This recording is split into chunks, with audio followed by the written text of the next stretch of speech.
ஜீவனுள்ள தேவனுடைய குமாரனும் நம்முடைய அருமை நேசரமான ஆண்டவராகிய இயேசு கிறிஸ்து நாமத்தினாலே மிகவும் அன்பாக தேவனுடைய சமூகத்திலே கூட்டி சேர்க்கப்பட்டுள்ள அன்புக்குரிய சகோதர சகோதரிகளே, உங்கள் யாவருக்கும் நம்முடைய பிதாவாகிய தேவனுடைய நாமத்தினாலும் நமது இரட்சகரான கிறிஸ்து இயேசுவின் நாமத்தினாலும் இந்த மாலை வேளையிலே அன்பையும் வாழ்த்துக்களையும் தெரிவித்துக் கொள்கிறேன். நம்முடைய பிதாவாகிய தேவன் விசேஷமாக நாம் நம்முடைய பாவங்களை விட்டு மனம் திரும்ப வேண்டும் என்று நம் அனைவருடைய வாழ்க்கையிலும் மீண்டுமாக ஒரு நாளை கூட்டி கொடுத்திருக்கிறார். அவர் செய்த கிருபைக்காக நாம் நம்முடைய கிரைகள் மூலமாக நம்முடைய நன்றிகளை தெரிவித்துக் கொள்வோம்.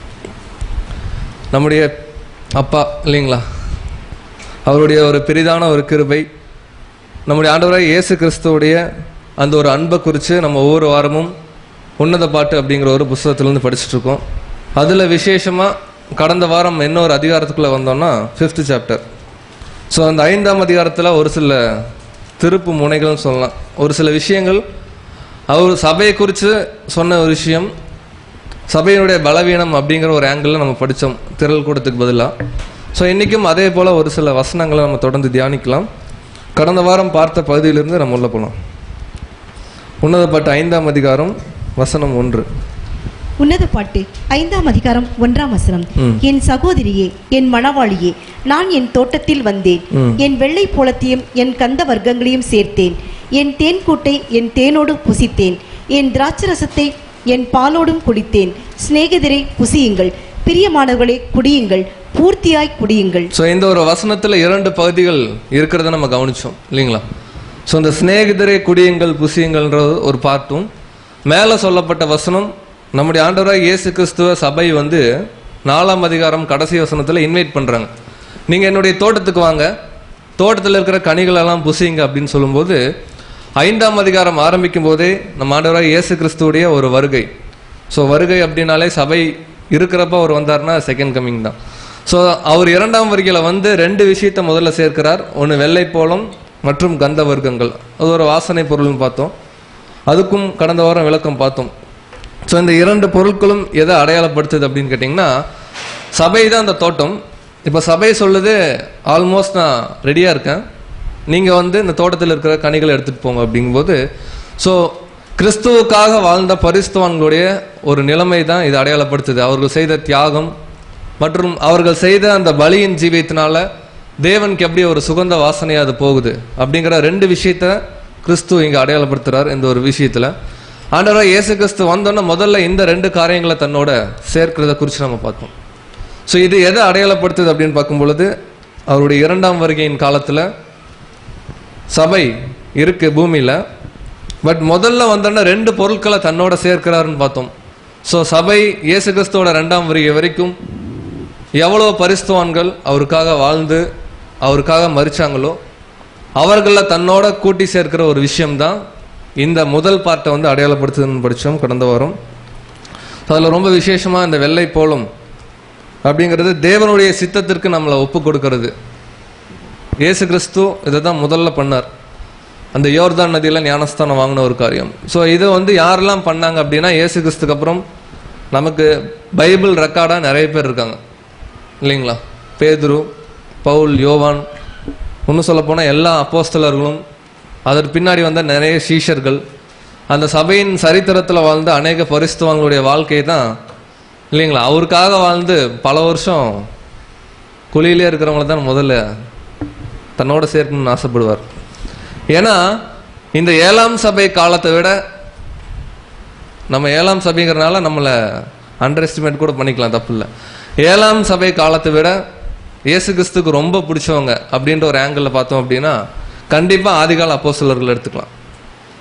இது இயேசு கிறிஸ்து எப்படி நினைக்கிறாரோ நம்ம அப்படி எடுத்துக்கலாம்.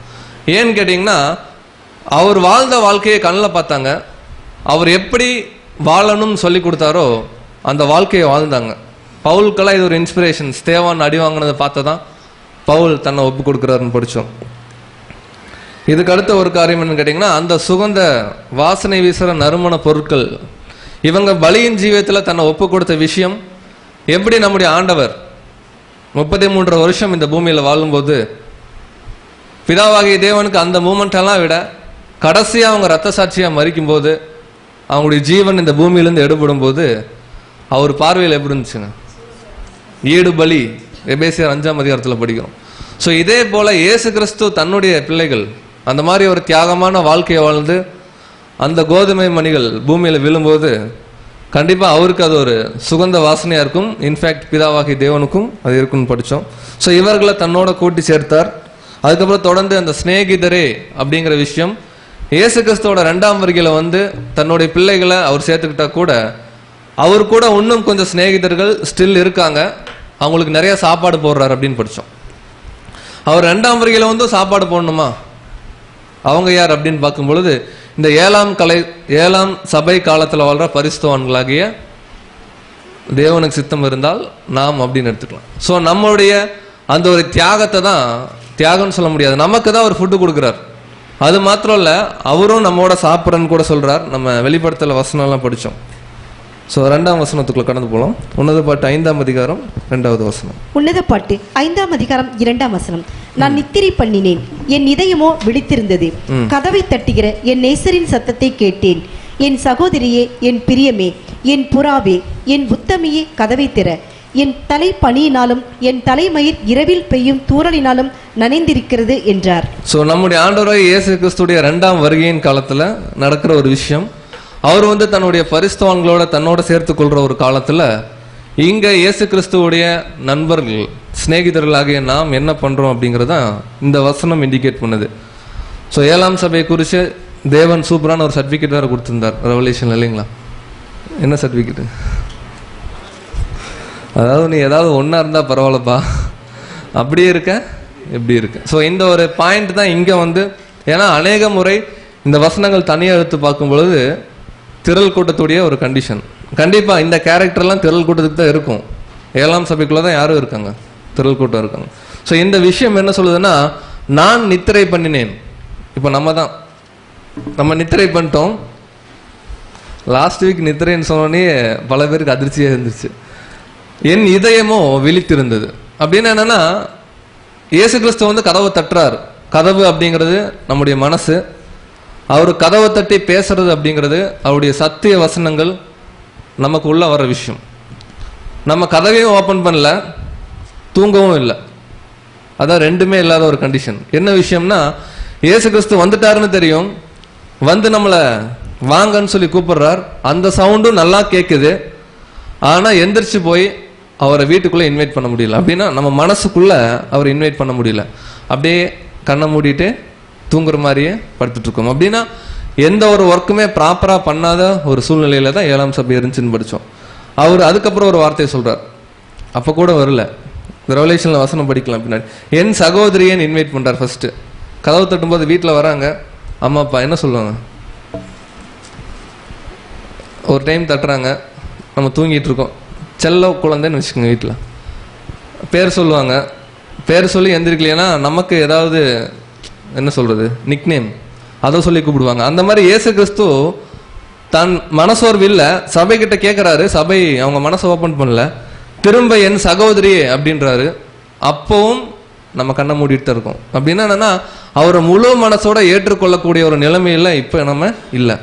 செகண்ட் என்ன சொல்றாருன்னா, என் பிரியமே, எனக்கு ரொம்ப பிடிச்சவங்க நீங்க தான் அப்படின்னு சொல்றார். அப்பவும் நோ ரியாக்ஷன். அதுக்கப்புறம் என் புறாவேனே தெரியும், ரொம்ப சமாதானத்துக்குரிய ஒரு விஷயம், அப்பவும் திறக்கல. கடைசியா ஒரு வார்த்தை, இந்த பாயிண்ட் வந்து திரள் கொடுத்துக்கு சூட்டே ஆகாது. என் உத்தமியே அப்படின்னு ஒன்ன கூட டக்குன்னு கண்ணை திறந்து போக முடியல, அப்படியே ஐடியலாவே படுத்துட்டு இருக்கோம். அதுக்கப்புறம் இன்னொரு வார்த்தை சொல்றாரு, கதவை தர அப்படிங்கிறாரு. எதுவுமே பண்ணல. அடுத்த ஒரு காரியம், என் தலை.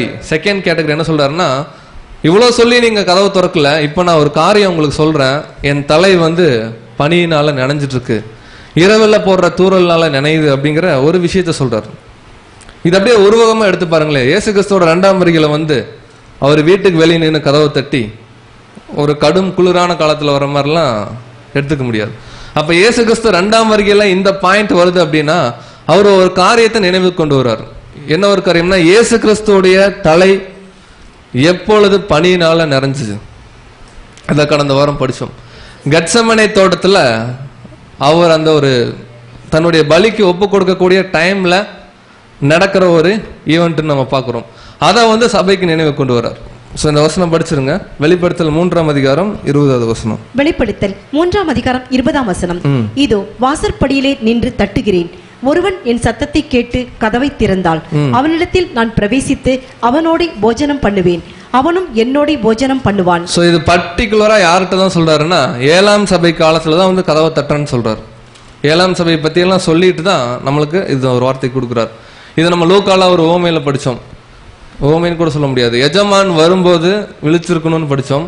அவர் வந்து அறை கட்டி கொண்டு சர்வ் பண்ணுவார், நமக்கு சாப்பாடு வந்து போடுவார், அவரும் நம்மோட சாப்பிடுவார்னு படிச்சோம். அதனுடைய ரிலேட்டட் வேர்ஸ் தான் இது.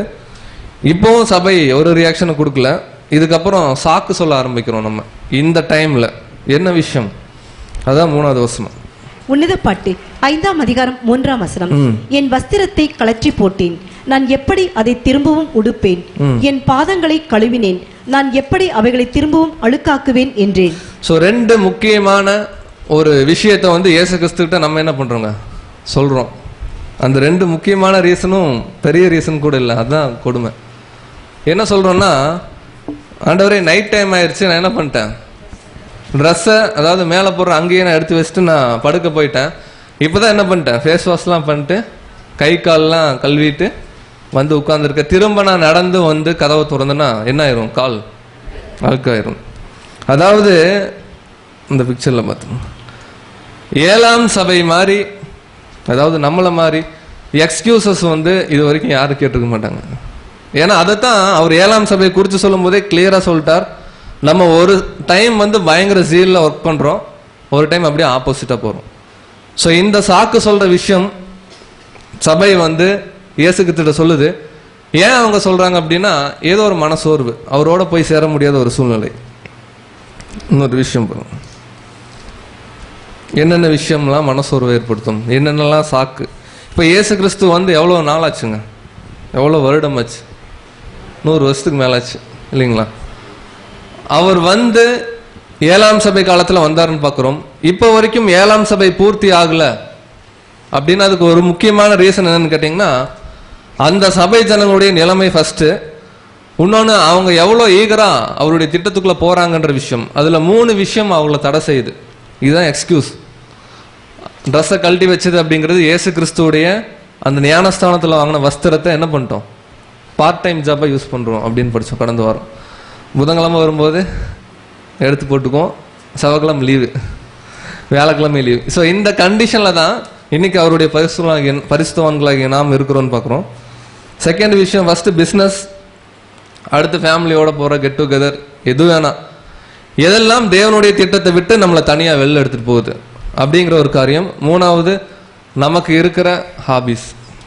நிறைய பேருக்கு நிறைய விஷயங்கள் இருக்கலாம், பட் நம்மளை அறியாமையே இது எல்லாமே பிதாவாகி தேவனுடைய திட்டத்திலிருந்து நம்மளை என்ன பண்ணிருக்கு அப்படின்னா டைவர்ட் பண்ணிருக்கு. ஸோ நம்மளுடைய சாக்கு சொல்றதுல இந்த காரியங்களும் அடங்கும் அப்படிங்கிற ஒரு விஷயம். சபை தன்னுடைய கால் அழுக்காகும் அப்படின்னு பார்த்துச்சுன்னு பார்த்தோம். பட் சபை இவ்வளவு சுத்தமாகறதுக்கு தியாகம் பண்ண அவருடைய குளோரியஸ் ஃபீட், இயேசு கிறிஸ்துவோடைய அந்த தியாகமான அந்த ஒரு அடிச்சுவோட பார்க்கல இல்லைங்களா? அதான் பேதுரு கிளியரா சொல்றார், இதற்கு தான் நம்ம அழைக்கப்பட்டிருக்கோம், கிறிஸ்துவோடைய அந்த பாதச்சுவட பின்பற்றி போகணும் அப்படிங்கிற ஒரு பாயிண்ட். அடுத்து சபை கிட்ட இருக்கிற வஸ்திரம், இயேசு கிறிஸ்து ஞானஸ்தானத்தில் கொடுத்த ஒரு விஷயம், அவருடைய நீதி அப்படின்னு நம்ம படித்தோம். ஸோ இதெல்லாம் கடந்த வாரம் படிச்சுட்டு என்ன ஒரு முடிவுக்கு வந்தோம் அப்படின்னா, 7ஆம் சபையுடைய கண்டிஷன் தான் இந்த 5ஆம் அதிகாரம் கிளியரா சொல்லுது அப்படின்னு பார்த்தோம். அடுத்து தொடர்ந்து வர வசனங்கள் எப்படி இருக்கும்னா, 7ஆம் சபை காலத்துல நமக்கு கொடுக்கிற எச்சரிப்பு. உன்னத பாட்டு 5ஆம் அதிகாரம் 4வது வசனம் படிங்க. உன்னத பாட்டு 5ஆம் அதிகாரம் 4ஆம் வசனம். என் நேசர் தமது கையை கதவு துவாரத்தின் வழியாய் நீட்டினார், அப்பொழுது என் உள்ளம் அவர் நிமித்தம் பொங்கினது. சோ இன்னும் இயேசு கிறிஸ்து போல என்ன பண்றாருங்க, அடுத்த ட்ரை நம்மளே நிறைய முறை பண்ணியிருப்போம் இல்லைங்களா? வீட்டுக்கு போனோம்னா எல்லாம் தூங்கிட்டு இருக்காங்கன்னா கஷ்டப்பட்டு இந்த தாழ்பால் என்ன பண்ணுவோம், ஓப்பன் பண்ண ட்ரை பண்ணுவோம். இயேசு கிறிஸ்து சபை மேல இன்னமும் கிருபை வச்சிருக்காரு அப்படிங்கிற அடையாளப்படுத்துற விஷயம் தான் இது.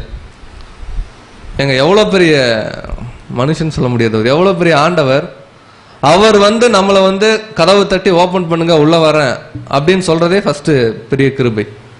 அப்படி நம்ம மனசை ஓப்பன் பண்ணாம அப்படியே ரொம்ப ஸ்ட்ராங்கா கடினமா இருக்கும்போது அன்பான வார்த்தைகள்லாம் சொல்றார். என் சகோதரியே என் மணவாளியே, என் உத்தமியே சொல்றாரு. அப்பவும் ஓபன் பண்ணல.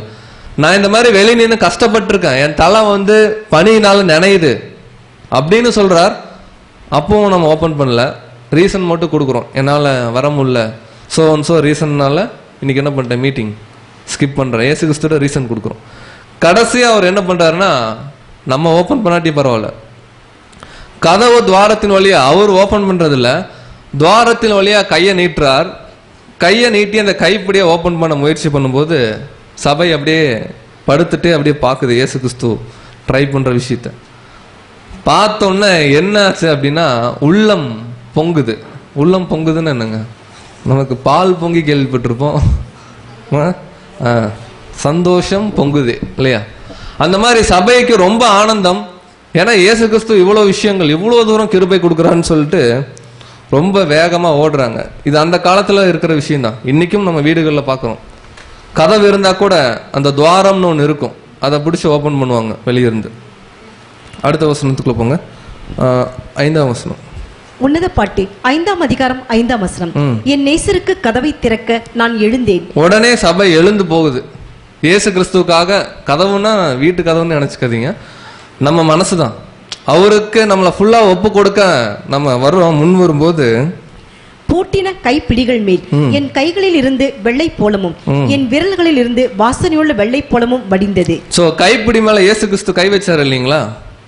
அந்த இடத்த சபை போய் ஓபன் பண்ண முயற்சி பண்ணும்போது இப்ப சபை கையில என்ன இருக்குன்னா அந்த வெள்ளை போலமும் அந்த வாசனை உள்ள ஒரு விஷயம். சோ இது எதை அடையாளப்படுத்து கேட்டீங்கன்னா, இயேசு கிறிஸ்து அவருடைய தியாகத்தை மறுபடியும் நினைவு கூட்டுறார் சபைக்கு. நம்மளுடைய மனக்கதை ஓபன் பண்ணும்போது நம்ம ஒவ்வொரு வருஷம் அதை நம்ம பண்ணிட்டு இருக்கோம். இதுக்கப்புறம் சபை கதவை ஓபன் பண்றாங்க, என்ன ஆகுதுன்னு பாருங்க. 6ஆம் வசனம். என் நேசருக்கு கதவை திறந்தேன், என் நேசரோ இல்லை, போய்விட்டார். அவர் சொன்ன வார்த்தையால் என் ஆத்துமா சோர்ந்து போயிற்று. அவரை தேடினேன், அவரை காணவில்லை. அவரை கூப்பிட்டேன், அவர் எனக்கு மறு உத்தரவு கொடுக்கவில்லை. இதுதான் ரொம்ப கொடுமையான விஷயம். இது நம்ம திரள் கூட்டத்துக்கும் அப்ளை பண்ண முடியும். அது எப்படின்னு நான் பின்னாடி சொல்றோம். இப்போ நம்மளை பேஸ் பண்ணி பார்க்கலாம். ஸோ இப்போ நம்ம எழுந்து போய் கதவை ஓபன் பண்றோம். கதவை ஓபன் பண்ணும்போது அந்த ஒரு பர்டிகுலர் விஷயம் பாருங்க. அவர் சொன்ன வார்த்தையால் என் ஆத்துமா சோர்ந்து போயிட்டு. அவர் என்ன வார்த்தை சொன்னார்? உன்னை அறியேன்னு சொல்லியிருந்தாருன்னா இங்க திரள் கூட்டனே சொல்லிடலாம் ஓப்பனா. அவர் என்னமோ ஒரு வார்த்தை சொல்லியிருக்காரு, நமக்கு தெரியல. ஆத்துமா சோர்ந்து போயிடுச்சு. அவரை தேடுது சபை ஓபன் பண்ணி. அங்க எங்கன்னு போய் பார்க்குது, இயேசு கிறிஸ்துவ காணோம். கீழே சொல்ற விஷயம், அவரை கூப்பிட்டு பார்க்குது, சவுண்ட் விடுது. ஆனாலும் அவருடைய சத்தம் திரும்ப கேட்கல. ஸோ இப்போ படித்த 3 வசனம் சபைக்கு பொருந்துங்களா, திரள் கூட்டத்துக்கு பொருந்துங்களா? ஸோ இந்த வசனத்துக்குள்ள போகலாம். லாஸ்ட் வீக் போட்டது மத்தேயு 25ஆம் அதிகாரம் 1லிருந்து ஒரு சில வசனங்கள் வாசிங்க, பார்த்துட்டு போயிடும். மத்தேயு 25ஆம் அதிகாரம் 1ஆம் வசனம் முதல். அப்பொழுது பரலோக ராஜ்யம் தங்கள் தீவட்டிகளை பிடித்துக் கொண்டு மணவாளனுக்கு எதிர்கொண்டு போக புறப்பட்ட 10 கன்னிகைகளுக்கு ஒப்பாயிருக்கும். ஸோ 10 கன்னிகைகள் மணவாளனுக்கு எதிர்கொண்டு தீவட்டியை பிடிச்சிட்டு போறாங்க. நம்ம படிச்ச விஷயம் தான். 2ஆம் வசனம். அவர்களில் 5 பேர் புத்தி உள்ளவர்களும் 5 பேர் புத்தி இல்லாதவர்களுமாய் இருந்தார்கள். சோ அங்கேயே 2 கேடர் பிரியுது. ஒருத்தங்க நல்ல புத்தி உள்ளவங்களா இருக்காங்க, ஒருத்தங்க புத்தி இல்லாதவர்களா இருக்காங்க. அடுத்தது, புத்தி இல்லாதவர்கள் தங்கள் தீவட்டிகளை எடுத்துக்கொண்டு போனார்கள், எண்ணெயையோ கூட கொண்டு போகவில்லை. எல்லாமே பேசிக்ல படிச்சதுதான். என்ன பேசிக்ல படிக்கிறோங்க இந்த சப்ஜெக்ட்? நம்ம ஆண்டவராகிய இயேசு கிறிஸ்து பேசின ரொம்ப முக்கியமான ஒரு பாயிண்ட் நம்ம பேசிக்ல படிக்கிறதா. இப்போ 2 விஷயம் நடக்குது. 2 கன்னிகைகள்லாம் குரூப் ஆஃப் பீப்புள் இருக்காங்க. ஒருத்தங்க புத்தி உள்ளவங்க, புத்தி இல்லாதவங்க. இப்ப எல்லாருமே இயேசு கிறிஸ்து நோக்கி தான் போயிட்டு இருக்காங்க. இப்ப உன்னத பாட்டுல சொல்றது இவங்க சபை, இவங்க திரள் கூட்டம்லாம் அங்க பிரிக்கல, அங்க இருக்கிற கண்டிஷன் தான். இப்ப என்ன நடக்குதுன்னு பாருங்க. 4வது வசனம் படிங்க. 4ஆம் வசனம். புத்தி உள்ளவர்கள் தங்கள் தீவட்டிகளோடும் கூட தங்கள் பாத்திரங்களில் எண்ணெயையும் கொண்டு போனார்கள். சோ அவங்க தீவட்டி எடுத்துட்டு போறாங்க, கையில எண்ணெயும் எடுத்துட்டு போறாங்க. புத்தி இல்லாதவங்க அதை எடுத்துட்டு போகல. இப்ப என்ன நடக்குது பாருங்க. மணவாளன் வர தாமதித்த போது அவர்கள் எல்லாரும் நித்திரை மயக்கமடைந்து தூங்கி விட்டார்கள். சோ இதே கண்டிஷன் தான் எங்க படிக்கிறோம்? உன்னத பாட்டுல. மணவாளன் வர்றதுக்கெல்லாம் தாமதிக்கல, வந்துட்டாரு, ஆனாலும் தூங்கிட்டு இருக்காங்க. பட் இங்க சொல்ற தூக்கம் வேற. உன்னத பாட்டுல சொல்றது நான் நித்திரை பண்ணினேன், என் மனசு என்ன பண்ணிருக்கானா விழிச்சிருக்கு அப்படிங்குது. தொடர்ந்து படிங்க.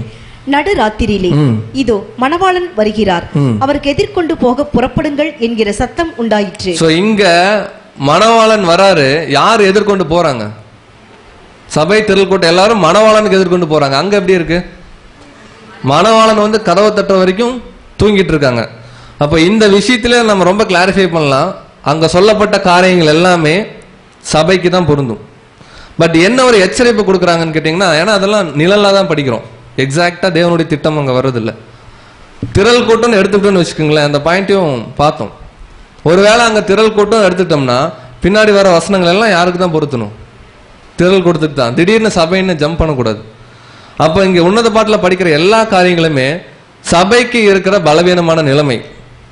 2-3 சகோதரர்கள் வித்தியாசமான கருத்துக்கள் கொடுக்குறாங்க.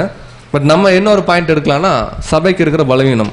அவர் நம்ம கொடுக்குற வார்னிங் பார்க்குறோம். அதில் கடைசியாக என்னாச்சுன்னு பார்த்தீங்கன்னா, ஒரு குரூப் வந்து கிறிஸ்துவோட வந்து போகிறாங்கன்னு பார்த்தோம், ஒரு குரூப் வந்து அங்கே வெயிட் பண்ணுறாங்கன்னு பார்த்தோம். ஸோ இந்த வசனம் படிங்க, சங்கீதம் 69:9. 69ஆம் சங்கீதம் 9ஆம் வசனம்.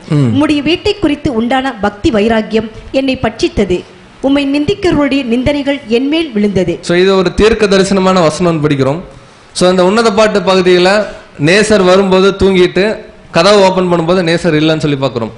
இதை வந்து தேவனுடைய திட்டத்தோட நம்ம சபையா வச்சு நம்ம பொருத்தி பார்க்கும் பொழுது என்ன ஒரு விஷயம் தேவன் கொடுக்குறாருன்னா, சபைக்கு இருக்கக்கூடாத ஒரு நிலைமை தான் அங்கே இண்டிகேட் பண்றார்.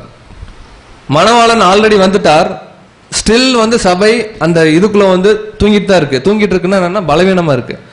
அவர் கூப்பிடும் போது எந்திரிச்சு போற ஒரு கண்டிஷன்ல இருக்கணும். அங்க சாக்கு சொல்லக்கூடாது. சாக்கு சொன்னோம் அப்படின்னா அப்ப எடுத்துக்கலாம். மத்த 25ஆம் அதிகாரம் 1-13. ஸோ திரள் கூட்டமா போறதுக்கு ஒரு எச்சரிப்பை வந்து அங்க தேவன் இண்டிகேட் பண்றார். இங்க நம்முடைய ஆண்டவராய் இயேசு கிறிஸ்துவ குறித்து பழைய ஏற்பாட்டு காலத்துல சொல்லப்பட்ட ஒரு தீர்க்க தரிசனம், அவருடைய சபையை குறித்து உண்டான பக்தி வைராக்கியம். ஸோ ஒரு உண்மையான ஒரு தேவனுடைய பிள்ளை எப்படி இருக்கணுங்கிறத இந்த வசனம் கோட் பண்ணுது. இது நிறைவேற்றினாருங்களா? ஒரு கன்வென்ஷன்ல ஒரு பாடம் படித்தோம். நம்முடைய ஆண்டவராய் இயேசு கிறிஸ்து யூதர்களுடைய அந்த ஒரு ஜபாலயத்துக்குள்ள போறார். போகும்போது என்ன நடக்குதுன்னா, அங்க என்னெல்லாம் நடக்கக்கூடாதோ அதெல்லாம் அங்கே நடந்துட்டு இருக்கு. என்ன பண்றாங்க? புறா கொண்டு வந்து விற்கிறாங்க, ஆடு விற்கிறாங்க, காசு எக்ஸ்சேஞ்ச் பண்றாங்க. இதெல்லாம் பார்த்தோன்னே தேவனுடைய திட்டத்தை அறிஞ்ச நம்முடைய ஆண்டவராய் இயேசு கிறிஸ்து மனசுல அதை அப்படியே விட்டுட்டு போகணும்னு தோணல. அவர் மனசுக்குள்ள இருந்த ஒரு பக்தி வைராக்கியம். இதை தான் சொல்றார். 7ஆம் சபை காலத்துல 2 குரூப் இருக்கிறோம். ஒரு குரூப் யாருன்னு கேட்டீங்கன்னா உண்மையான மனவாட்டி, இன்னொரு குரூப் யாருங்க? திரள் கூட்டம். இந்த 2 பேரை கிளாசிஃபை பண்ற விஷயம் தான் உன்னத பாட்டு 5ஆம் அதிகாரம். பட் என்ன சொல்றாங்கன்னா, இவங்க தான் திரள் கூட்டம், இவங்க தான் மனவாட்டின்னு சொல்லி ஒவ்வொரு வசனமா பாயிண்ட் அவுட் பண்ண முடியாது. எல்லாமே மனவாட்டிக்கு சொல்ற வசனங்கள் தான். பட் இந்த மாதிரி கண்டிஷன்ல எல்லாம் இருந்தோம்னா அவங்க திரள் கூட்டமா போயிருவாங்க அப்படிங்கிற ஒரு எச்சரிப்பு. அதாவது உன்னத பாட்டு 5ஆம் அதிகாரத்துல சொல்ற எல்லா காரியங்களுமே மனவாட்டிக்கு தான். அங்க நடக்கிற எல்லா ஈவெண்ட்டுமே மனவாட்டிக்கு தான். பட் மனவாட்டி என்னென்ன காரியங்கள்லாம் பண்ணாங்க அப்படின்னா அவங்க திரள் கூட்டமா போயிருவாங்கன்றது தான். அந்த அம்மா தூங்கி போய் கதவை திறக்கும் போது இயேசு கிறிஸ்து அங்கே இல்லைன்னு பார்க்குறோம். ஆனால் பின்னாடி இயேசு கிறிஸ்துவோட சேர்ற மாதிரி ஒரு விஷயம் இருக்கு. ஸோ இந்த பாயிண்ட் நம்ம ஏன் பார்க்குறோம்னா, இயேசு கிறிஸ்து தான் சபையாகி சரீரத்துக்கு தலைன்னு பார்க்குறோம். இயேசு கிறிஸ்துக்குள்ள இருந்த பக்தி வைராக்கியம் 2 விஷயம் தான். அங்கே அப்படி அந்த 10 கன்னிகைகள் ஓமையில் அவங்க 2 விஷயம் தான் எடுத்துட்டு போறாங்க. ஒன்று ஆயில், இன்னொன்று தீவெட்டி. அதாவது தேவன் கொடுக்கிற சத்தியமும் அவர் நம்ம இந்த சத்தியத்துக்குள்ள வரும்போது நம்ம கொடுக்கிற அவருடைய ஆவியையும் ஒன்னா வச்சு அவரோட போய் சேர்ற ஒரு காட்சி தான் அந்த உவமையில படிக்கிறோம். மத்தேயு 25ஆம் அதிகாரத்துல. இங்க சபைக்கு இயேசு கிறிஸ்து ஒரு மாடல் என்ன செட் பண்றாருன்னா, இன்னைக்கு பாருங்க, நம்ம ஒரு 60 பேர் உட்காந்துருக்கோம்னு வச்சுக்கோங்க. நம்மளுக்குள்ள பல மனநிலைமைகள் இருக்கலாம். ஒவ்வொருத்தர் ஒவ்வொரு விஷயம் கரெக்ட், ஒவ்வொருத்தர் ஒவ்வொரு விஷயம் தப்பு அப்படிங்களாம். பட் இயேசு கிறிஸ்துவுக்கு இருந்த அந்த ஒரு பக்தி வைராக்கியம் இன்னைக்கு 7ஆம் சபை காலத்துல நமக்குள்ள இருக்கா இல்லைங்களா? அதான் அந்த பாயிண்ட் சொல்றாரு. ஏன்னா அந்த 7ஆம் சபை காலத்துல மனவாட்டி எப்படி இருக்கக்கூடாதுங்கிறது தான் அந்த 4ஆம் வசனத்திலிருந்து படிச்சோம். அந்த அம்மா தூங்கிடுது, இயேசு கிறிஸ்துவுக்கே சாக்கு சொல்லுது. கடைசியா ரியலைஸ் பண்ணி எந்திரிச்சு போகும்போது இயேசு கிறிஸ்து அங்கிருந்து கடந்து போயிட்டார். அப்படின்னா அந்த அம்மா இனிமேல் மீட் பண்ணாதுன்னு அர்த்தம் இல்லை. அந்த டைம்ல நம்ம எதிர்பார்க்கும் போது இயேசு கிறிஸ்து நம்ம கூட இருப்பாருன்னு சொல்ல முடியாது. அந்த ஒரு எச்சரிப்பை கொடுக்குறாரு. ஸோ இது யோவான்ல படிங்க. யோவான் 2ஆம் அதிகாரம் 17வது வசனம். யோவான் 2ஆம் அதிகாரம் 17ஆம் வசனம். அப்பொழுது யூதர்கள் அவரை நோக்கி, நீர் இவைகளை செய்கிறீரே, இதற்கு என்ன அடையாளத்தை எங்களுக்கு காண்பிக்கிறீர் என்று கேட்டார்கள். ஸோ இது கீழே ஒரு வசனம் ஒரு வசனம் மாறிடுச்சு. இதே அந்த பக்தி வைராக்கியத்தை குறித்து தான் அந்த ஒரு வசனம் கோட் பண்ணுன்னு பார்க்குறோம். இப்போ மறுபடியும் உன்னத பாட்டு 5ஆம் அதிகாரம் 4 to 6 வரை படிச்சிருங்க. அதை நம்ம பார்த்துட்டு மறுபடியும் அடுத்த வசனத்துல போவோம். உன்னத பாட்டு 5ஆம் அதிகாரம் 4ஆம் வசனம் முதல். என் நேசர் தமது கையை கதவு துவாரத்தின் வழியாய் நீட்டினார். சோ இயேசு கிறிஸ்துவுடைய அடுத்த ஒரு முயற்சி அந்த கதவுடைய துவாரத்தை ஓபன் பண்ண முயற்சி பண்ணும்போது அப்பொழுது என் உள்ளம் அவர் நிமித்தம் பொங்கினது. சோ இப்ப பாருங்க, ரொம்ப நேரம் ஐடியலா இருக்கிற சபை திடீர்னு மனசுக்குள்ள ஒரு பயங்கரமான ஆனந்தம். என்ன ஆனந்தம்னா, இதுக்கு மீறலாம் என்ன பண்ண முடியாது, தூங்குற மாதிரிலாம் நடிக்க முடியாது, எந்திரிச்சு போய் அவரோட சேரணும்னு சொல்லி நம்ம கூட அப்படித்தான் மீட்டிங் கிளம்பலான்னு பிளான் பண்ணுவோம். திடீர்னு மீட்டிங் போவோன்னு வீட்டில் உட்காருவோம். திடீர்னு என்ன தோணுமோ தெரியாது, எந்திரிச்சு மீட்டிங் வந்துடும். அனுபவம் இருக்குங்களா? பல வருஷம் முன்னாடி இருக்கு. ஸோ இந்த பாயிண்ட் தான் இங்கே ஆக்சுவலாக புரியறதுக்காக சொல்ற ஒரு விஷயம். இயேசு கிறிஸ்து கடைசியா ஒரு விஷயம் எக்ஸ்பிரஸ் பண்ணும்போது இந்த அம்மா எழுந்து ஓடுது மணவாளனோட சேர்றதுக்கு. அடுத்த வசனம் படிங்க. 5ஆம் வசனம். என் நேசருக்கு கதவை திறக்க நான் எழுந்தேன். பூட்டின கைப்பிடிகள் மேல் என் கைகளில் இருந்து வெள்ளை போலமும் என் விரல்களில் இருந்து வாசனையுள்ள வெள்ளை போலமும் வழிந்தது. சோ நம்ம ஓடி போய் கதவை திறக்கும் போது அங்க நம்முடைய ஆண்டவராய் இயேசு கிறிஸ்து இல்ல, அவர் அந்த சிச்சுவேஷன்ல கடந்து போயிட்டார். இங்க என்னதான் அந்த அம்மாக்கு மிச்சம்னு கேட்டீங்கன்னா, இயேசு கிறிஸ்து அந்த கைப்பிடியை பிடிச்சிட்டு போனோன்னு அவர் கையிலிருந்து வடிந்த வெள்ளை போல இருக்கு இல்லைங்களா, அதை மட்டும்தான் சபை பார்க்குது. அதை பார்த்தோன்னா இன்னும் ஆனந்தம். ஏன்னா அந்த வெள்ளை போலம் அவருடைய தியாகத்தை அடையாளப்படுத்துதுன்னு பாக்குறோம். அடுத்த வசனம் 6ஆம் வசனம். என் நேசருக்கு கதவை திறந்தேன், என் நேசரோ இல்லை, போய்விட்டார். அவர் சொன்ன வார்த்தையால் என் ஆத்துமா சோர்ந்து போயிற்று. சோ இயேசு கிறிஸ்து நம்ம எழுந்து போய், அதாவது ரொம்ப சிம்பிளா அதை எப்படி புரிஞ்சுக்கலாம்னு கேட்டீங்கன்னா, 7ஆம் சபை காலத்துடைய நிலைமை என்னன்னா செல்ஃப் சாட்டிஸ்பிகேஷன் கொடுத்துருக்காங்க. அதாவது தன்னை திருப்திப்படுத்துறதுலயே நம்ம ஓடிட்டு இருப்போங்களாம். அதாவது நமக்கு எது கம்ஃபர்டபுள், நமக்கு எது சூட் ஆகும், இயேசு கிறிஸ்துக்கு எது பிடிக்கும், அவருக்கு எது சூட் ஆகும்னு பாக்குறது இல்ல, நமக்கு எது பிடிக்கும், நமக்குன்னு பார்த்துட்டு என்னுடைய கால் அழுக்காயிரும், நான் வஸ்திரத்தை வச்சுட்டேன் அப்படின்னு சொல்லிட்டு நம்ம இயேசு கிறிஸ்துவ தேடுற ஒரு சூழ்நிலை வரும். அப்ப அங்க இயேசு கிறிஸ்து இருக்க மாட்டாருங்கிற எச்சரிப்பை தான் இந்த 4ஆம் வசனத்துல கொடுக்கிறார். இதை டைரக்டா அப்ளை பண்ணோம்னா திரள் கொடுத்துக்க சொல்லலாம். பட் இப்ப சபைக்கு எச்சரிப்பு. தொடர்ந்து படிங்க.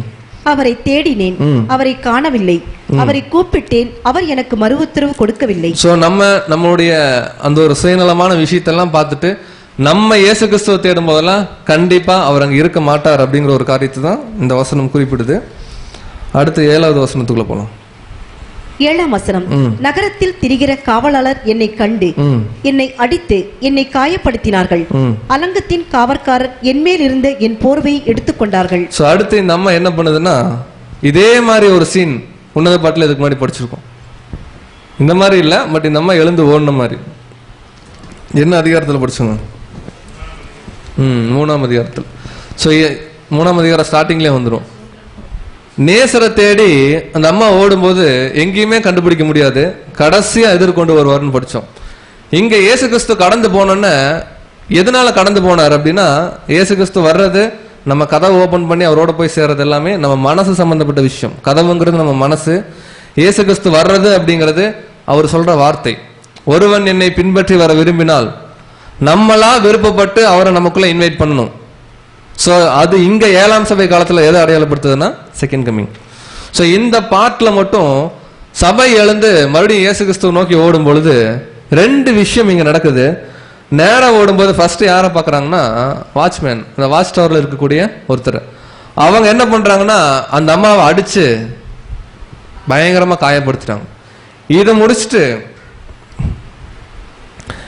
முடிச்சுட்டு கொஞ்ச தூரம் போகும்போது அவங்களுக்கு கூட சப்பார்டினேட்ஸ் இருப்பாங்க இல்லைங்களா, அவங்க என்ன பண்றாங்கன்னா அந்த அம்மா மேல இருக்கிற சால்வைய அப்படி எடுத்துடுறாங்க. ஸோ நம்ம 3ஆம் அதிகாரம் படிக்கும்போது ரொம்ப கிளியரா படித்தோம். சபையினுடைய நிலைமை எப்படி இருந்துச்சுன்னா, ஒவ்வொரு பெயர் சபையா போய் கஷ்டப்பட்டு இயேசு கிறிஸ்துவ தேடின ஒரு கண்டிஷன்.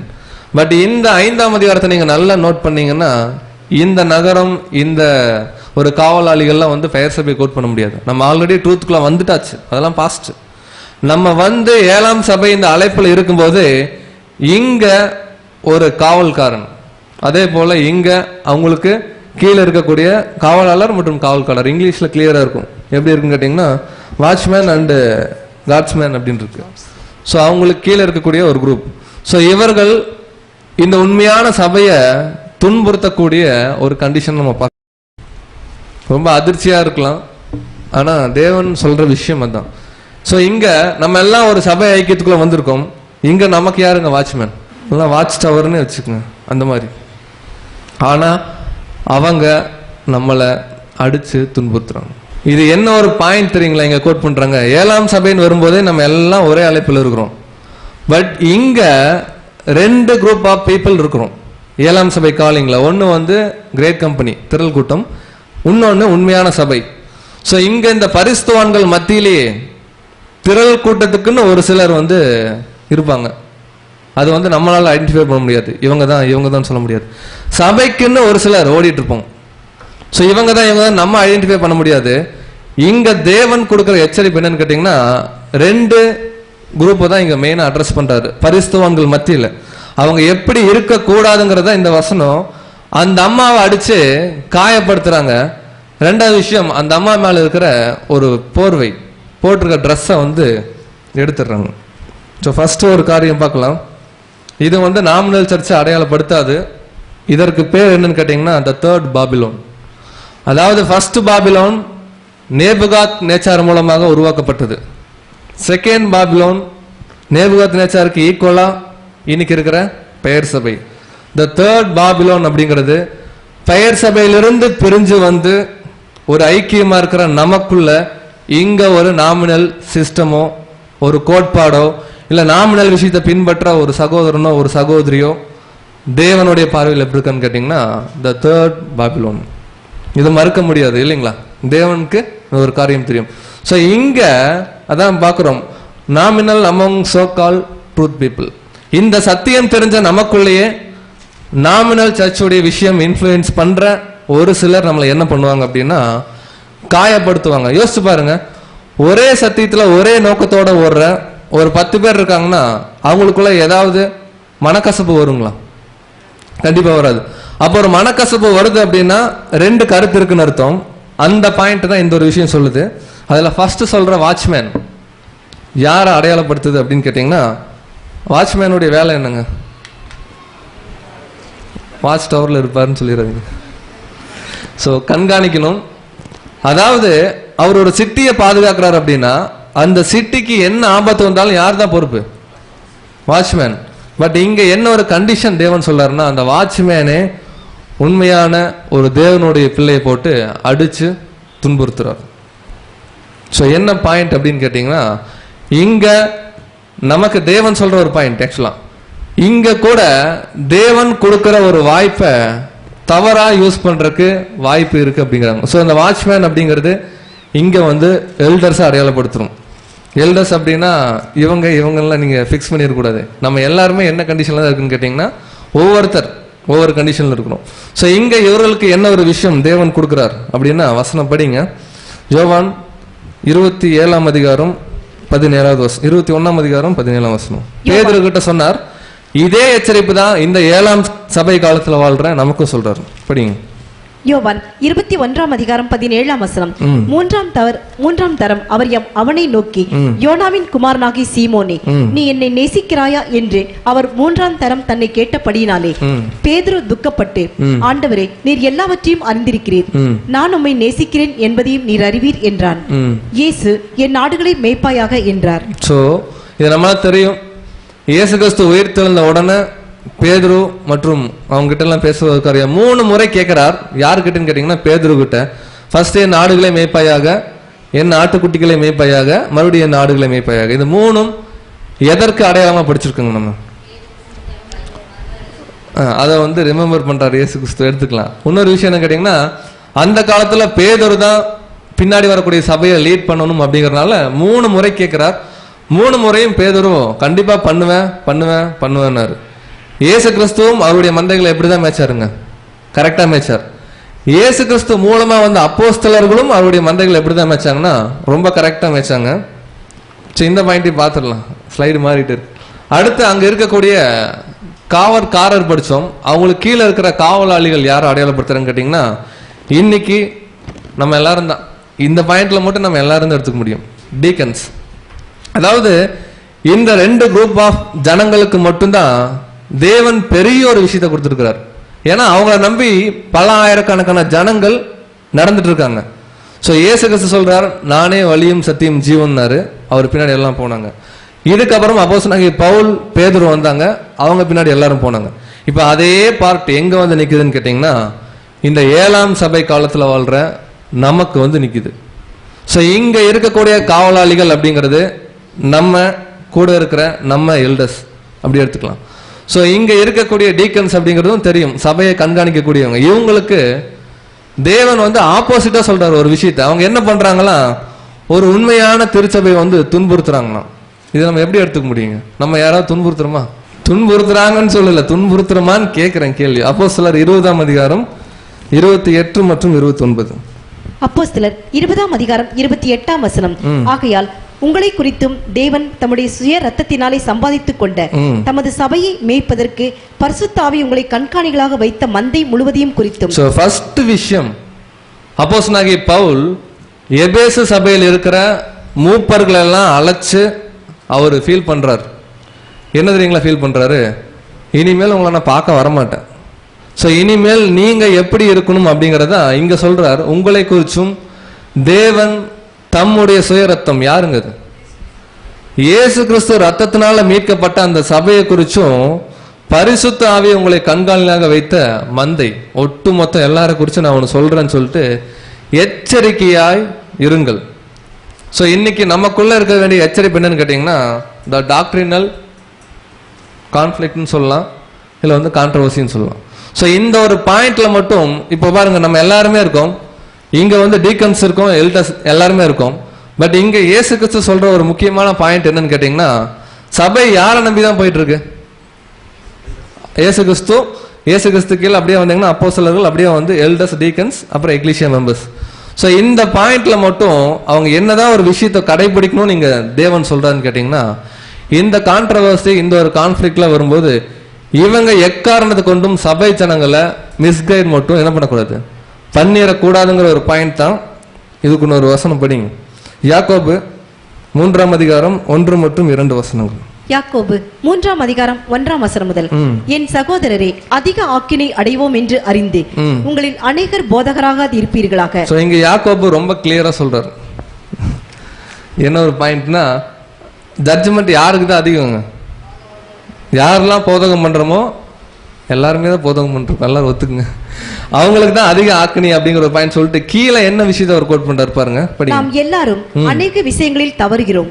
ஒருவன் சொல் தவறாதவன் ஆனால் அவன் பூரண புருஷனும் தன் சரீரம் முழுவதையும் கடிவாளத்தினாலே அடக்கிக் கொள்ள கூடியவனுமாய் இருக்கிறான். பர்டிகுலர் பாயிண்ட் பின்னாடி வச்சிட்டார். இப்போ ஒருத்தர் ஒரு விஷயம் சொல்றாருன்னா அவர் எப்படி இருக்கணுங்கிற பாயிண்ட் தான் கோட் பண்றார். ஒருத்தன் சொல் தவறாதவன் ஆனால் அவன் எப்படி இருக்கான்? பூரண புருஷனா இருக்கான். பட் நம்ம எல்லாரும் எல்லாத்துலயும் தவறுன்ற பாயிண்டையும் அவர் கோட் பண்ணிட்டு தன் சரீரம் முழுவதையும் கடிவாளத்துல அடக்கி கொள்ளவனா இருக்கான்னு சொல்லிட்டு தான் மேல சொல்றார். அதிக ஆக்கணிக்குள்ள போகாதபடிக்கு நீங்க என்ன பண்ண வேணாம், போதகர் ஆகாதீங்க. சோ இப்ப இந்த உன்னத பாட்டு 5ஆம் அதிகாரம் 7வது வசனம் படிங்க. உன்னத பாட்டு 5ஆம் அதிகாரம் 7ஆம் வசனம். நகரத்தில் திரிகிற காவலாளர் என்னை கண்டு என்னை அடித்து என்னை காயப்படுத்தினார்கள். அலங்கத்தின் காவற்காரர் என் மேல் இருந்த என் போர்வையை எடுத்துக் கொண்டார்கள். சோ ரொம்ப எக்ஸாக்டா இந்த பாயிண்ட நம்ம புரிஞ்சுக்கிற மாதிரி எப்படி எடுத்துக்கலாம்னா, இந்த 7ஆம் சபை காலத்துல ரொம்ப ப்ராப்ளம் வரும். அந்த ப்ராப்ளத்துல ஒரு மிகப்பெரிய ப்ராப்ளம், திரள் கூட்டத்துக்குரிய ஜனங்களும் நம்ம மத்தியில ஓடிட்டு இருப்பாங்க, திருச்சபைக்காக ஓடுற ஜனங்களும் நம்ம மத்தியில ஓடிட்டு இருப்பாங்க. பட் இந்த திரள் கூட்டமா இருக்கக்கூடிய ஜனங்கள்னால ஒரு உண்மையான திருச்சபைக்கு அநேக பாடுகள் வரும். ஸோ இந்த வசனத்தை ரொம்ப டீட்டெயில் இல்லாம சிம்பிளா எப்படி எடுத்துக்கலாம் கேட்டீங்கன்னா, நமக்குள்ளேயே ஒரு சில பெர்சிக்யூஷன்ஸ், நமக்கு நிறைய பாடுகள் வரும். யார் மாதிரின்னு கேட்டீங்கன்னா, இந்த மாதிரி அப்போஸ்தலர்கள் அனுபவிச்ச பாடுகள் மாதிரி வராது.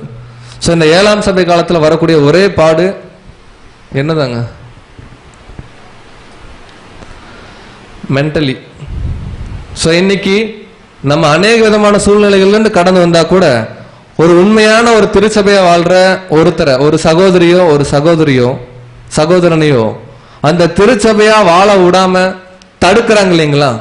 இன்ஃபேக்ட் நான் தடுத்தேன்னு வச்சுக்கோங்களேன், அந்த பாயிண்ட் எனக்கு தான். நான் வந்து ஒருத்தர் சபையா மாற விடாம அவங்கள காயப்படுத்துறேன்னா அடிக்கிறது இல்லை, அவங்கள ஒரு சபையா மாற விடாம தடை பண்ற விஷயத்தை தான் அங்க கோட் பண்றாங்க. ஆல்ரெடி இயேசு கிறிஸ்து வந்துட்டார், வந்து கதவை தட்டும் போதே அந்த அம்மா சோர்ந்து கஷ்டப்பட்டு ஓடிட்டு இருக்கு. ஓடும்போது அங்க அந்த அம்மாவுக்கு முட்டுக்கட்டை போட்டா எப்படி இருக்குங்க? அந்த அம்மாவுடைய மனநிலைமை எப்படி இருக்கும்? ஸோ இந்த பாயிண்ட்டை வந்து நம்ம எல்லாருக்காகவும் தான் அங்க அவர் கோட் பண்றார். இப்போ இந்த 7ஆம் வசனம் மறுபடியும் படிங்களேன். 7ஆம் வசனம், நகரத்தில் திரிகிற காவலாளர் என்னை கண்டு. ஸோ என்னாச்சு, இந்த அம்மாவே ஆல்ரெடி இயேசு கிறிஸ்து வந்து மிஸ் ஆயிட்டாருன்னு சொல்லி ஓடிட்டு இருக்கு சபை. நான் சொல்றது தெருள் கூட்டம் இல்ல, ஓடிட்டு இருக்கும்போது அந்த நகரத்தில் இருக்கிற வாட்ச்மேன், இங்க அந்த நகரம் அப்படிங்கிறது 7ஆம் சபை மட்டும்தான், பாபிலோன்லாம் வராது. ஏன்னா நம்ம சத்தியத்துக்குள்ள வந்துட்டு திரும்ப வெளியே போறது இல்லை. ஸோ இங்க இருக்கும்போது நம்ம மத்தியிலே தேவன் நமக்கு ஒரு சில பொறுப்புகள், ஒரு சில கடமைகள் கொடுக்கும்போது எக்காரணத்து கொண்டும் ஒரு உண்மையான திருச்சபையின் பிள்ளைய நம்ம துன்புறுத்திடக்கூடாது. அதான் இங்க வந்து ஆப்போசிட்டா சொல்றாரு. அவங்க வந்து காயப்படுத்துறாங்க, அது மட்டும் இல்லாம அந்த அம்மாவுக்கு ஒரு வஸ்திரம் கொடுத்துருக்கு. உண்மையான திருச்சபைக்கு என்ன வஸ்திரம், அதான் படிச்சோம். இயேசு கிறிஸ்து அப்படிங்கிற வஸ்திரத்தை இவங்க எடுக்கிறாங்கன்னு என்னன்னா சபையா மாற விடாம தடுக்கிறாங்க அப்படிங்கிற ஒரு பாயிண்ட். ஸோ இதுக்கு அப்புறம் அடுத்த வசனத்துல போலாம். 8வது வசனம் படிங்க. உன்னத பாட்டு 5ஆம் அதிகாரம் 8ஆம் வசனம், எருசலேமின் குமாரத்திகளே, என் நேசரை கண்டீர்களானால் நான் நேசத்தால் சோகமடைந்திருக்கிறேன் என்று அவருக்கு சொல்லும்படி உங்களை ஆணையிடுகிறேன். ஸோ இப்போ பாருங்க, ஒருவேளை அந்த பாயிண்ட் வந்து திரள் கூட தான் பிரதர்னு சொல்லி எடுக்கிறோன்னு வச்சுக்கோங்களேன், ஒரு சின்ன ஒரு ஒப்பீனியனுக்காக. திரள் கூட தான் பிரதர் கதவை திறந்தோன்னே இயேசு கிறிஸ்து தேடி ஓடுது, நகரத்தில் காவலாளிகள்லாம் அடிக்கிறதெல்லாம் வந்து மகா உபத்திரவ காலம் அப்படிங்கிற ஒரு ஐடியா இருந்துச்சு ஆல்ரெடி. ஒருவேளை அப்படி எடுத்துக்கிட்டோம் அப்படின்னா இந்த எருசலேமின் குமார்த்திகள் யார் இல்லைங்களா? அதான் நம்ம ஃபர்ஸ்டே பார்த்தோம். இங்க வர எருசலேமின் குமார்த்திகள் வர்றது எல்லாமே கேரக்டர் ஸ்டடியா பார்க்கும்போது அது திரள் கூட்டம், ப்ரொஃபட்டிக்கலா பார்க்கும்போது இஸ்ரேல் ஜனங்கள். இந்த 2 பாயிண்ட்டை ஃபர்ஸ்டே கிளாரிஃபை பண்ணிட்டோம். ஸோ இப்போ சபை வந்து திரள் கூட்டத்துக்கிட்ட பேசுது, விச் மீன்ஸ் நமக்குள்ள நம்மளே பேசிக்கிறோம். நமக்குள்ளே 2 கேடர் இருக்கிறோம். 7ஆம் சபை காலத்துல நம்மளே நமக்குள்ள பேசுற ஒரு விஷயம் தான் இங்க சொல்லுது. பேசுறதுன்னா நேரா பேசுறது இல்லை, அந்த ஒரு ஈவெண்ட்டை வந்து உருவகமா சொல்லியிருக்கு. எருசலேமின் குமாரத்திகளே, என் நேசரை கண்டீர்களானால் என்ன பண்ணுங்க, ஒரு பாயிண்ட் மட்டும் சொல்லுங்க, நான் ரொம்ப சோகமா இருக்கேன். எதனால இந்த 7ஆம் சபைக்கு இவ்வளவு பாடுகள்ங்கிறது எல்லாமே மன ரீதியா மட்டும்தான். இந்த பாயிண்ட் ஏன் இந்த 7ஆம் சபை சொல்லுதுன்னு கேட்டீங்கன்னா, அதான் ஃபர்ஸ்டே சொன்னோம். இயேசு கிறிஸ்து வந்து அநேக முறை வாய்ப்பு கொடுக்கிறார், கதவை தட்டுறார், பேசுறாரு, நான் கஷ்டப்படுறேன்னு வெளியே நின்று சொல்றாரு. அப்பெல்லாம் இந்த 7ஆம் சபை, இந்த அம்மா என்ன பண்ணுதுன்னா தன்னை சுத்திகரிக்கிறதும் தனக்கு அலங்காரப்படுத்திக்கிறதும் தனக்கு சொபஸ்டிகேட்டடா இருக்கிற விஷயத்தை பார்த்துட்டு கேர்லெஸ்ஸா இருந்துருச்சு. திடீர்னு இயேசு கிறிஸ்து துவாரத்தோழியில கைவிடும்போது மட்டும் இந்த அம்மாவுக்கு உள்ளத்துல சந்தோஷம் பொங்கி ஓடி போகுது, ரியலைஸ் பண்ணுது, ரீஸ்டோர் ஆகுது. இல்ல எனக்கு அவரு தான் முக்கியம், உலகம்லாம் வேணாம் அப்படின்ட்டு ஓடும்போது கதவை திறந்தா அங்க இயேசு கிறிஸ்து நம்ம நினைக்கிற மாதிரி இல்லை, அவர் அங்க அந்த இடத்த விட்டு கடந்து போயிட்டார். அப்படின்னா இந்த 7ஆம் சபைக்கு இருக்கக்கூடிய ஒரு டேஞ்சர் தான் இந்த வசனம் கோட் பண்ணுது. அதான் திரள் கூட்டம் நம்ம சொல்றோம். ஒருவேளை அவர் கொடுக்கிற வாய்ப்பை நம்ம மிஸ் பண்ணி நமக்காக ஒரு டைம் தோணும் போது அவருக்காக வாழலான்னு வரும்போது அங்க நமக்கு வாழ்றதுக்கு தேவன் கிருபையும் தரமாட்டார், வாய்ப்பும் தரமாட்டாருங்கிற பாயிண்ட். ஸோ அப்படியெல்லாம் முடிச்சுட்டு அந்த அம்மா வெளியே ஓடி வந்தா அங்கேயும் அவங்கள சபையா மாற விடாம அநேக ப்ராப்ளம்ஸ். என்ன ப்ராப்ளம் கேட்டீங்கன்னா, மன ரீதியா நமக்கு என்ன எச்சரிப்புன்னா, நம்ம எல்லாருமே இருக்கோம் இங்க, இவங்க திருச்சபை இவங்க திரள் கூட்டம் பாயிண்ட் அவுட் பண்ண முடியுங்களா? இல்ல இவங்க ரெகுலரா மீட்டிங் வராங்க இவங்க சபையா மாறிடுறாங்க சொல்ல முடியுமா? நம்மள ஒருத்தர் ரெகுலரா வந்து வாட்ச் பண்ணிட்டே இருக்கிறான், இங்கேயே ஓரமா எங்கேயாவது வெளில நின்றுப்பான், அவன் சபையா மாறிடுவான், அவனும் ரெகுலரா தான். ஸோ இந்த பாயிண்ட் வந்து ரெகுலர் அப்படிங்கறத நம்ம என்ன பேஸ் பண்றோம்னா, ரெகுலரா வந்தோம்னா ஓரளவுக்கு நம்ம போறதுக்கு வாய்ப்பு இருக்குன்ற ஒரு பாசிட்டிவான தாட் கொடுக்குறோம். இப்ப நம்ம யார் சபை யார் திரள் கூட்டம்னு சொல்ல முடியாது. பட் இங்க நமக்கு என்ன எச்சரிப்புன்னா, அந்த திரள் கூட்டத்துக்கு இருக்கிற குணலட்சணத்தை சொல்றாரு. அவங்க ஒரு உண்மையான திருச்சபையை காயப்படுத்துவாங்க, அவங்க கிட்ட இருக்கிற கிறிஸ்துங்கிற வஸ்திரத்தை எடுத்து போடுறதுக்கு ஏதோ ஒரு சூழ்நிலை ஏற்படுத்துவாங்க. ஸோ அந்த பாயிண்ட் தான் அந்த காவலாளிகள் மற்றும் காவல்காரர்கள். அதுல ரொம்ப விசேஷமா என்ன சொல்றாங்கன்னா, 7ஆம் சபையை வழி நடத்துறதுக்கு தேவன் நமக்கு ஒரு வாய்ப்பு கொடுக்கும்போது நம்ம ரொம்ப கேர்ஃபுல்லா இருக்கணும். ஏன்னா அந்த 7ஆம் சபை காலத்துல 2 குரூப் இருக்கிறாங்கன்ற ஒரு பாயிண்ட். அதான் பவுல் சொல்றாரு எபேசு சபையில, நான் அவங்க கூட இருக்கிற வரைக்கும் எல்லாமே நல்லா போச்சு, இனிமேல் நான் உங்களை பார்ப்பனா பார்க்க மாட்டேன்னு தெரியல, பட் நீங்க இயேசு கிறிஸ்து சுய ரத்தம், அதாவது பிதாவாகிய தேவனுடைய சுய ரத்தம் தான் கிறிஸ்து, அதன் மூலமா சம்பாதிக்கப்பட்ட சபையை மட்டும் கண்காணிக்கிறதுல எப்படி இருங்கன்னா ரொம்ப எச்சரிக்கையா இருங்க. அப்படின்னா எல்டர்ஸ் தான் சொல்றேன்னு எடுத்துக்கூடாது இல்லைங்களா. இப்போ நம்ம இருக்கோம்னா ஒரு சகோதரன் ரெகுலரா மீட்டிங் வரலன்னா அது யார் மேல விழுந்த கடமை, யார் ஃபாலோ பண்ணணும்? அதுக்குன்னு ஃபிக்ஸ் பண்ணவங்க தான் ஃபாலோ பண்ணணுமா? இல்லை, எல்லாருமே எல்லாரையும் தாங்கணும். அதான் பவுல் சொல்றாரு, ஒருவர் பாரத்தை ஒருவர் சுமந்து இப்படியே கிறிஸ்து நிறைவேற்றுறது போல நீங்க நிறைவேற்றுங்க. ஸோ இந்த ஒரு திரள் கூட்டம் திருச்சபைங்கிற பாயிண்ட், இந்த இடத்துல கிறிஸ்து நமக்கு என்ன எச்சரிப்பு கொடுக்குறாருன்னா, இந்த மாதிரிலாம் இருந்தோம்னா திரள் கூட்டமா போயிடுவோங்கிற பாயிண்ட். ஸோ இப்போ இந்த அம்மா கடைசியா ஒரு பாயிண்ட் வெளிப்படுத்துது, நான் இன்னும் சோகமா இருக்கேன்.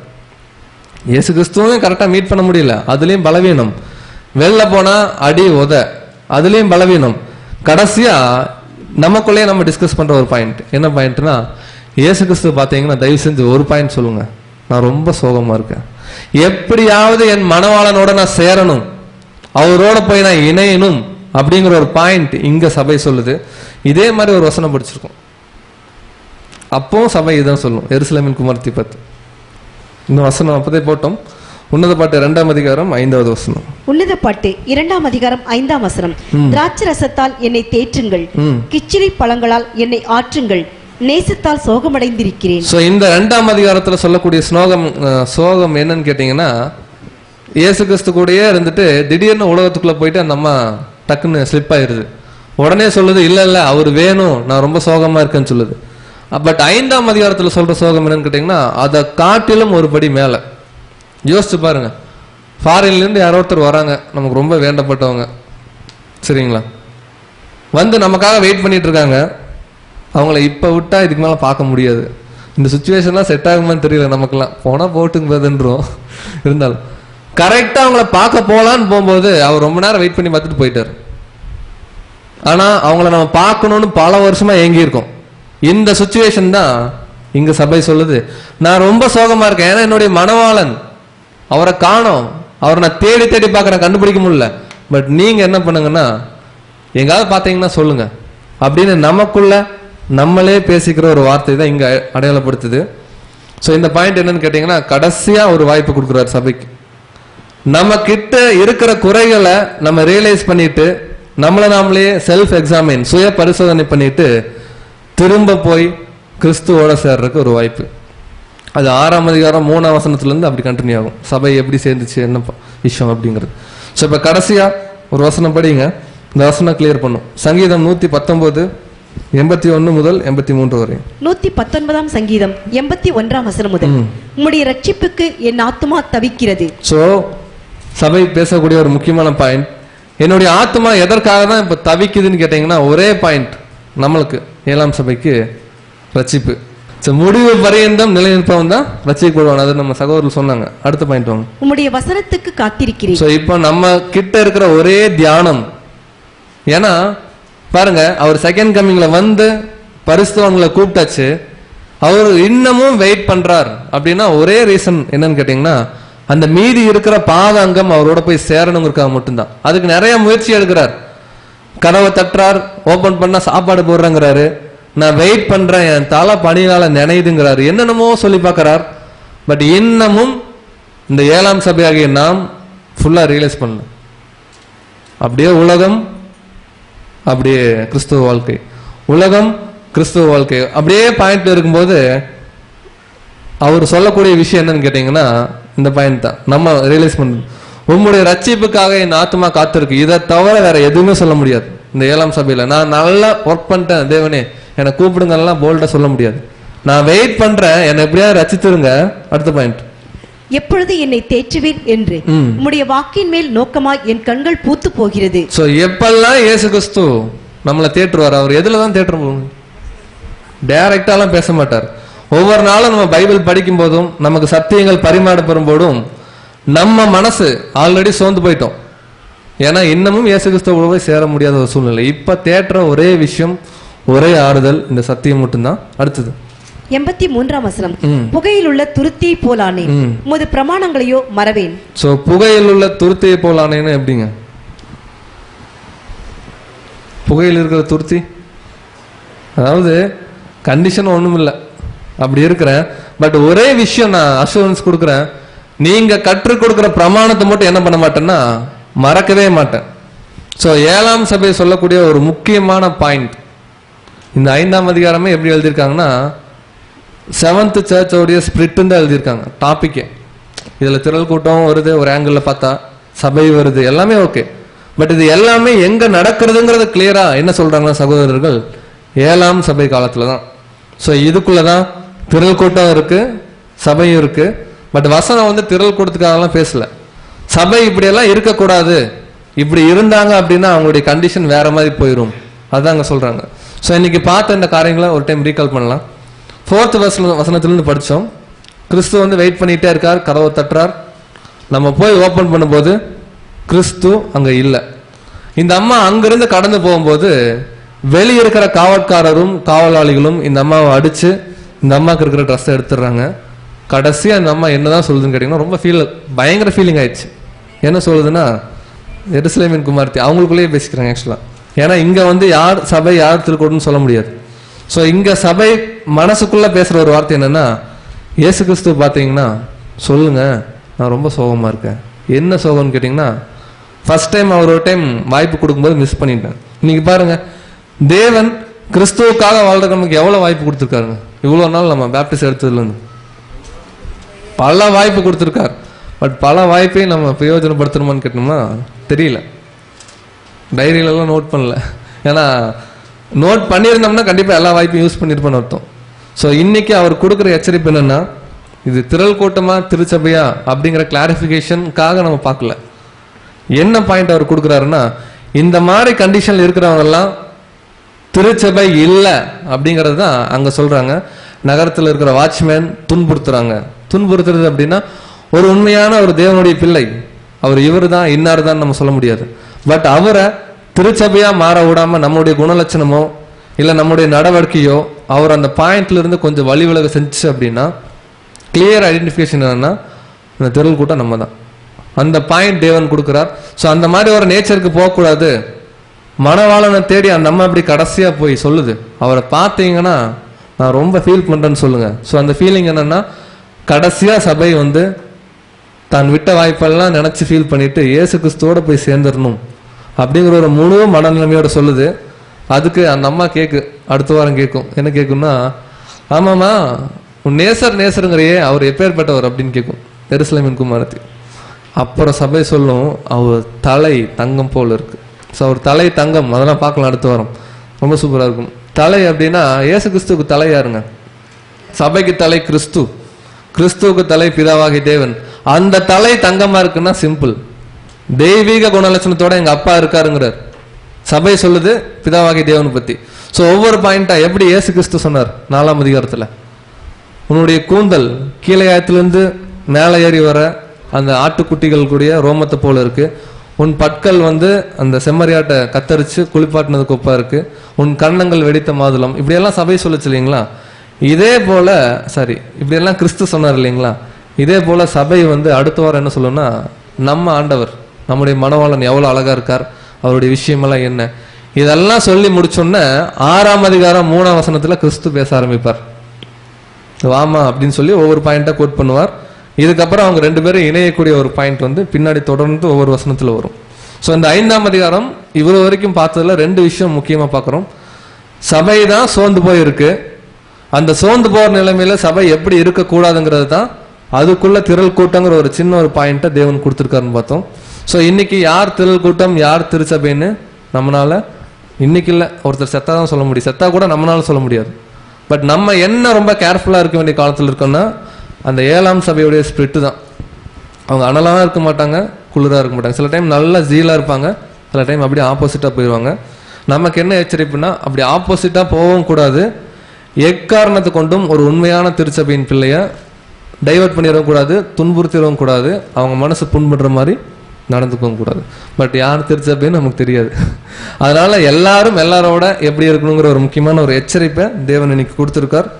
ஸோ இந்த வசனங்கள் நம்ம தொடர்ந்து தியானிக்கலாம்.